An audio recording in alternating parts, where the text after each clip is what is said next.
आज की कहानी सुनिए, जिसका शीर्षक है बंगाली, जो एक ऐसी गाथा है जो मनुष्य के मन की गहराइयों को छूती है, उसकी कमजोरियों को उजागर करती है और लालच की उस आग को दर्शाती है जो धीरे धीरे हृदय को भस्म कर देती है।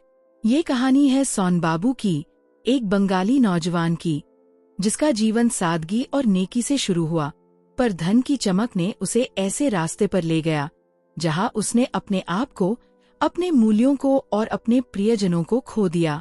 ये कहानी न केवल भावनाओं का एक तूफान है, बल्कि मानव मन की उस जटिलता को भी उजागर करती है जो हमें कभी हंसाती है, कभी रुलाती है और कभी सोचने पर मजबूर कर देती है। सोनबाबू का जन्म कोलकाता के एक छोटे से गांव में हुआ था, जहां गंगा की लहरें तट से टकराती थीं और सुबह की पहली किरण बांसुरी की मधुर धुन के साथ गांव को जगाती थी। उनके पिता एक स्कूल मास्टर थे, जिनके पास न धन था, न वैभव, पर सम्मान और नैतिकता का खजाना था। सोनबाबू, जिनका असली नाम सोनक चटर्जी था, बचपन से ही हंसमुख और दयालु थे। गांव के बच्चे उन्हें सोंदा कहकर बुलाते, क्योंकि वह हमेशा उनकी छोटी छोटी समस्याओं को हल करने में जुटे रहते। कभी किसी बच्चे की पतंग पेड़ में फंस जाती तो सोनबाबू अपनी लंबी बाहों से उसे निकाल लाते। कभी कोई बूढ़ा अपनी दवा लेने बाजार नहीं जा पाता तो सोनबाबू उसकी मदद को दौड़ पड़ते। उनके हृदय में एक अजीब सी उदारता थी, जो शायद उनकी माँ से मिली थी, जो एक कवयित्री थीं और अपनी कविताओं में मानवता का गुणगान करती थीं। एक दिन की बात है, सोनबाबू गांव के मेला में गए। वहां एक ज्योतिषी बैठा था, जिसने उनकी हथेली देखकर कहा, बेटा, तुम्हारी किस्मत में बहुत धन है, पर यह धन तुम्हें बदल देगा। सावधान रहना, क्योंकि जो चमक आँखों को भाती है, वही हृदय को अंधा कर देती है। सोनबाब वेंटू को उस ज्योतिषी की बात मजाक लगी। वे हंसते हुए बोले, बाबा, मेरे पास तो 2 वक्त की रोटी भी मुश्किल से जुटती है, धन कहाँ से आएगा? ज्योतिषी ने गंभीर होकर कहा, वक्त आने पर सब आएगा, पर जो जाएगा उसे संभाल लेना। सोनबाबू की जवानी गांव की गलियों में बीती। उन्होंने कोलकाता विश्वविद्यालय से साहित्य में स्नातक किया और एक छोटी सी नौकरी पकड़ ली, एक प्रकाशन गृह में संपादक की। वहां वे किताबों के बीच खोए रहते। उनके सहकर्मी उनकी सादगी और हास्य की प्रशंसा करते। एक बार एक लेखक ने अपनी किताब में गलतियां छोड़ दी थीं और प्रकाशन की समय सीमा नजदीक थी। सोनबाबू ने रात रात जागकर उन गलतियों को सुधारा और लेखक का मान रखा।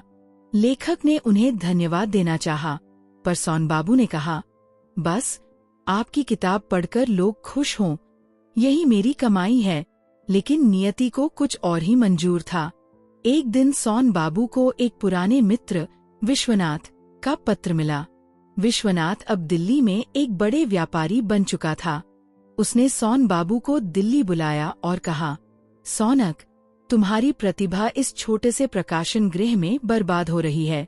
मेरे साथ व्यापार में आओ। तुम्हारी बुद्धि और मेरी पूंजी मिल जाए तो हम आसमान छू लेंगे। सोनबाबू ने हंसकर टाल दिया, पर विश्व ने बार बार आग्रह किया। आखिरकार सोनबाबू दिल्ली चले गए। दिल्ली की चमकदमक ने सोनबाबू को आकर्षित किया। वहां की ऊंची इमारतें, चमचमाती गाड़ियां और लोगों का रुतबा उन्हें अजीब सा लगता। विश्वनाथ ने उन्हें अपने कपड़ा व्यापार में भागीदार बनाया। सोनबाबू की बुद्धिमत्ता और मेहनत ने जल्द ही व्यापार को नई ऊंचाइयों पर पहुंचा दिया।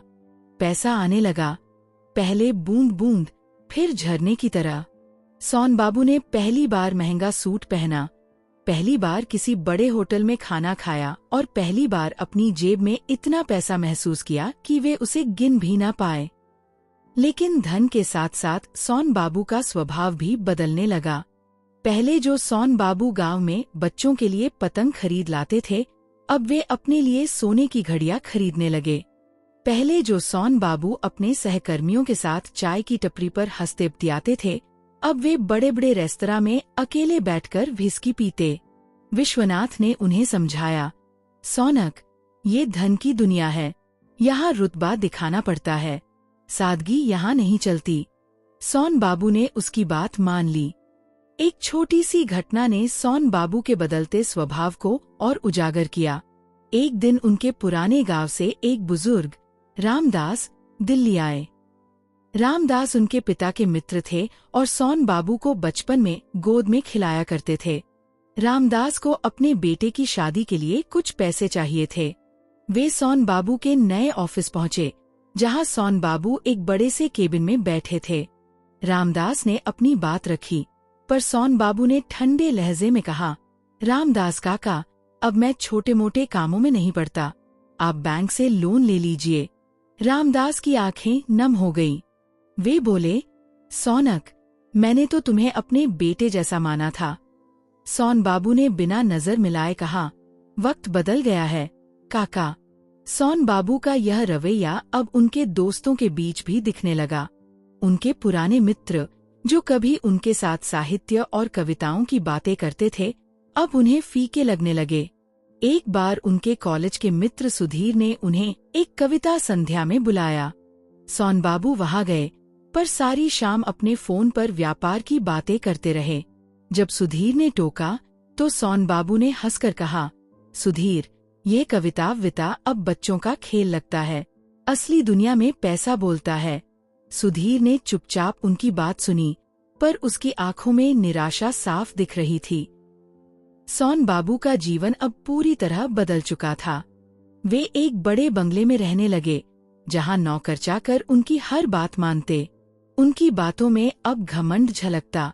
एक बार एक व्यापारी ने उनसे सस्ते दाम पर माल देने की बात की, पर सोन बाबू ने उसे अपमानित करते हुए कहा, तुम जैसे छोटे लोग मेरे साथ व्यापार करने की सोच भी कैसे सकते हो।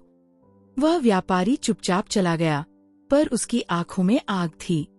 उसने सोन बाबू के खिलाफ एक चाल चली और उनके कुछ बड़े सौदे रद्द करवा दिए। सोन बाबू को पहली बार लगा कि धन ही सब कुछ नहीं है। इसी बीच सोन बाबू की मुलाकात राधिका से हुई। राधिका एक साधारण लड़की थी, जो एक स्कूल में शिक्षिका थी। उसकी सादगी और हंसी ने सोन बाबू को आकर्षित किया। दोनों की दोस्ती हुई और सोन बाबू को लगा कि शायद वह उनके जीवन में कुछ रंग भर सकती है। राधिका ने एक बार उनसे कहा, सोनक, तुम्हारे पास सब कुछ है, फिर भी तुम्हारी आंखों में एक खालीपन है। सोन बाबू ने हंसकर टाल दिया, पर राधिका की बात उनके मन में कहीं गहरे उतर गई। एक दिन राधिका ने सोन बाबू को अपने स्कूल के एक छोटे से समारोह में बुलाया। वहां बच्चे नाच गाना कर रहे थे। सोन बाबू वहां गए, पर उनकी नजरें बार बार अपने फोन पर थीं। तभी एक बच्चे ने मंच पर एक कविता पढ़ी, जो सोन बाबू की माँ की लिखी हुई थी। उस कविता की पंक्तियां थीं, धन की चमक में खो न जाना, हृदय की धड़कन को सुन लेना, जो पास है उसे थाम लेना, वरना जीवन बीत जाएगा रे। सोन बाबू की आंखें नम हो गईं। उन्हें अपनी माँ की याद आई, जिन्हें उन्होंने सालों से नहीं देखा था। उन्होंने राधिका को देखा, जो बच्चों के साथ हंस रही थी। उस पल में सोन बाबू को अपनी खोई हुई सादगी की याद आई। लेकिन यह एहसास देर तक नहीं रहा। अगले दिन वे फिर अपने व्यापार में डूब गए। सोन बाबू का व्यापार अब और बड़ा हो गया था। वे विदेशों में माल भेजने लगे, लेकिन धन की भूख बढ़ती गई। एक बार उन्होंने एक बड़े सौदे के लिए नियम तोड़े और कुछ गैरकानूनी काम किए। विश्वनाथ ने उन्हें रोका, पर सोन बाबू ने कहा, विश्वनाथ, इस दुनिया में जीतने के लिए नियम तोड़ने पड़ते हैं। लेकिन उनकी ये जीत ज्यादा दिन नहीं टिकी। एक दिन पुलिस उनके ऑफिस पहुंची और उन्हें गिरफ्तार कर लिया। सोन बाबू का सारा साम्राज्य ढह गया। विश्वनाथ ने उनका साथ छोड़ दिया और उनके नए दोस्त, जो उनकी चमक के पीछे थे, कहीं गायब हो गए। जेल में सोन बाबू को बहुत समय मिला सोचने के लिए। वहां एक बुजुर्ग कैदी, श्यामलाल, से उनकी दोस्ती हुई। श्यामलाल ने उन्हें अपनी कहानी सुनाई। वह भी कभी धन के पीछे भागा था और अपने परिवार को खो दिया था। श्यामलाल ने कहा, सोनक, धन आता है, जाता है, जो रहता है वह है अपनों का प्यार। सोन बाबू को अपनी माँ, अपने गांव और राधिका की याद आई। जेल से छूटने के बाद सोन बाबू अपने गांव लौटे। वहां गंगा के तट पर बैठकर उन्होंने अपनी माँ की कविताएं पढ़ी। उनकी आंखें नम थीं। उन्होंने राधिका को पत्र लिखा और माफी मांगी। राधिका ने जवाब दिया, सौनक, जीवन में गलतियां होती हैं, पर जो उन्हें सुधार ले वही सच्चा इंसान है। सोनबाबू ने गांव में एक छोटा सा स्कूल खोला, जहां वे बच्चों को मुफ्त पढ़ाने लगे। जीवन के अंतिम पड़ाव में जब सोनबाबू गंगा के तट पर बैठे थे, उनकी आंखों में एक अजीब सी शांति थी। उन्होंने देखा कि बच्चे उनकी पतंग उड़ा रहे थे और उनकी हंसी हवा में गूंज रही थी। सोनबाबू ने सोचा, धन ने मुझे बहुत कुछ दिया, पर जो मैंने खोया वह अनमोल था। उनकी आंखें बंद हुईं और एक मुस्कान उनके चेहरे पर ठहर गई। ये कहानी हमें सिखाती है कि धन की चमक अस्थायी होती है, पर हृदय की शांति अमर। जो इंसान अपने मूल्यों को थामे रखता है वही सच्चा सुख पाता है। सोनबाबू की तरह हम सभी को कभी न कभी अपने जीवन का हिसाब करना पड़ता है। सवाल ये है कि जब हम पीछे मुड़कर देखें तो क्या हमें अपनी हंसी याद आएगी या सिर्फ खाली जेबों का अफसोस।